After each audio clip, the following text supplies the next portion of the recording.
Yo, yo, what up, people? It's your boy. Sisters of Suicide Age 29 back with another video. What's going on? What's going on? Make sure you smash that like button, whatnot, and all the whatnot. Shout out to newsweek.com or whatever you want to say, okay? So we got Trump. Our President Trump is in the news. It's all over the place that the ISIS leader place got raided and he is pronounced, DOA, dead, okay? Out of here. So let's read it. Trump approves special ops raid targeting ISIS leader, Baghdadi? Oh, no, Baghdadi, whatever you say his name. Military says he's dead. Okay, let's read it. All right.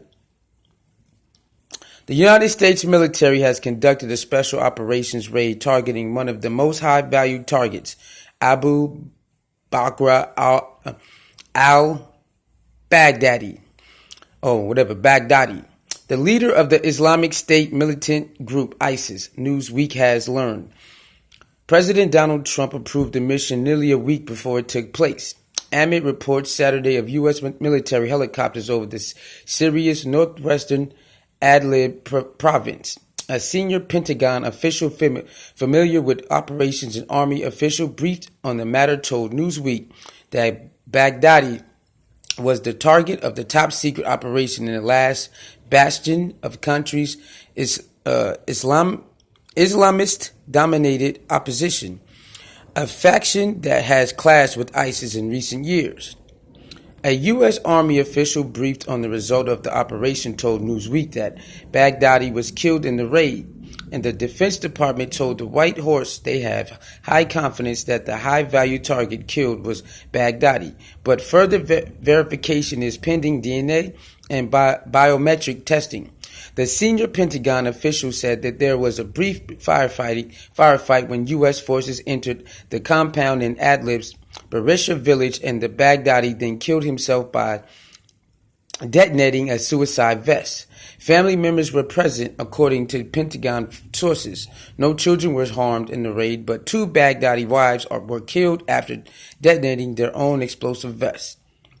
Oh yeah, they do that a lot too. The third world countries, they always have a vest, that explosive vest. Members of the Joint Special Operations Command's Delta team carried out Saturday's high-level operation after receiving actionable intelligence, according to sources familiar with the operation. The location raided by Special Operations troops has been under surveillance for some time. The senior Pentagon official told Newsweek that compound in which Baghdadi was located was then taken out of with the airstrike in order to prevent the site from becoming a shrine to the leader. Turkey, a NATO ally backing local insurgents that name notified prior to the operation, the official said. On Saturday night after the operation has concluded, President Trump tweeted, "Something very big has just happened." The White House announced later that the president will make a major statement Sunday at 9 a.m., which they're live doing that around the world right now. But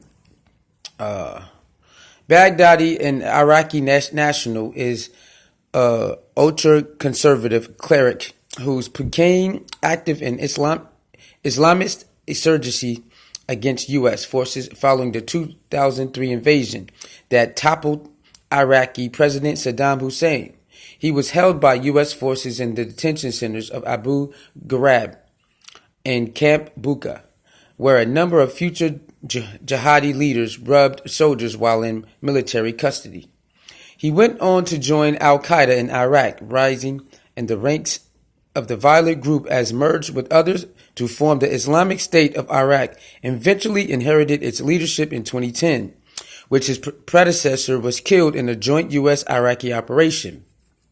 As the group took advantage of U.S. military exit to further expand, he renamed the group to the Islamic State of Iraq and al-Sham, or the Levant, better known as ISIS.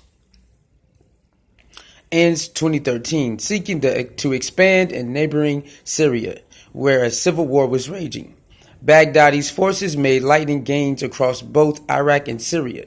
In 2014, he declared his group of global, Salafate or something like that from the Grand Al-Nuri Mosque in Iraq's second city of Mosul, and his only known public appearances as ISIS leader. Officially known from then on simply as the Islamic State, the group began to grab world attention not only for atrocities committed across the region, but the high-profile strikes in civilians in the West as well. The United States involved in itself in Syria by backing groups trying to overthrow President Bashar al-Assad in an uprising, also supported by Turkey and other regional powers. The Pentagon began to realign itself with partnering with Kurdish-led Syrian democratic forces as ISIS grew increasingly powerful. Islamists overtook the opposition, and Russia joined Iran in backing Assad against these factions. Rival campaigns led by the Syrian government and Syrian Democratic Force was launched to defeat ISIS, which began to lash out abroad with bloody attacks in France, Germany, and the United Kingdom and beyond. The perpetrators of at least 3 mass killings in the U.S. professed their allegiance to ISIS. The group began to lose ground in both Iraq and Syria in recent years. However, with the U.S.-led coalition, Iran and Russia among the international powers hunting for Baghdadi, though various conflicting reports have been offered as to fate and whereabouts, no single government has acknowledged any concrete information. The most persistent of these reports involving him being in the so-called Jazeera region, once a hotbed for ISIS activities. The area was often described as being a poor health condition. The region was seized by the U.S.-backed Syrian Democratic Force, yet Baghdadi was nowhere to be seen. Baghdadi beginning in Syria follows his presumed pattern of life operation between Iraq and Syria. A former senior counterterrorism official who has tracked and supported the capture of operatives traveling from Pakistan to Iraq and Turkey told Newsweek, if he is dead, that would be a tremendous blow to ISIS, especially if their senior leaders were killed during this operation. As recent in February, Vice Admiral Igor Kostikov, something like that, head of the Russian General Staff's main intelligence department, told the state-run TASS news agency that Baghdadi's whereabouts are unknown, but he is definitely not in Idlib. The site is base of operations for the Hayat Tahrir or whatever al-Sham, a rival jihadi group with ties to Al-Qaeda's formed Nusayra Front, headed by Baghdadi's former associate Abu Muhammad al-Jolani, who refused to join ISIS in a move to create a major rift among the militant groups. Assad himself was seen on a rare visit to the front lines of Idlib province in footage released Monday. The Syrian leader told his troops that the Idlib battle in the core to decisively end chaos and terrorism in all of Syria and vowed to defeat the array of rebel groups. They were also teaming up with Kurdish-led forces against any Turkish-led attempts to push for further into northern Syria.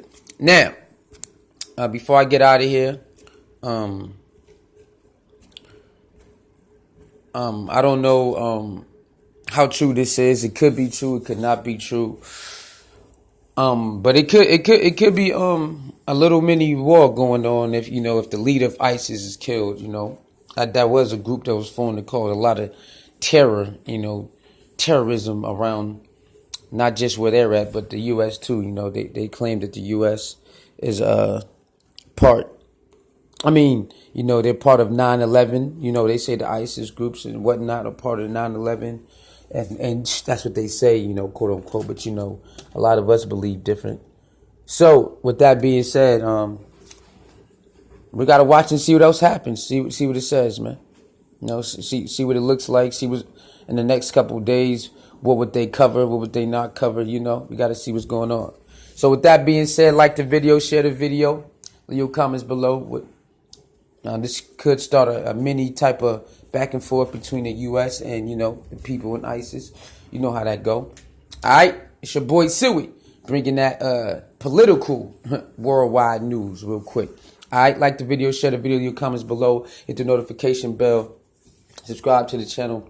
Y'all know what time it is. Talk to your soul mirror, the balance keeper, no one's safe, poking the people, sisterhood, anti-bully gang, civilback gang. Lee love the ladies, lady loves Lee, and ladies, you are definitely love Lee. Don't chase the light, let the light chase you. You can disagree 100%, just don't be disrespectful. If you are, I most likely give you the same energy. I am the balance keeper. I'm out of here. Suey!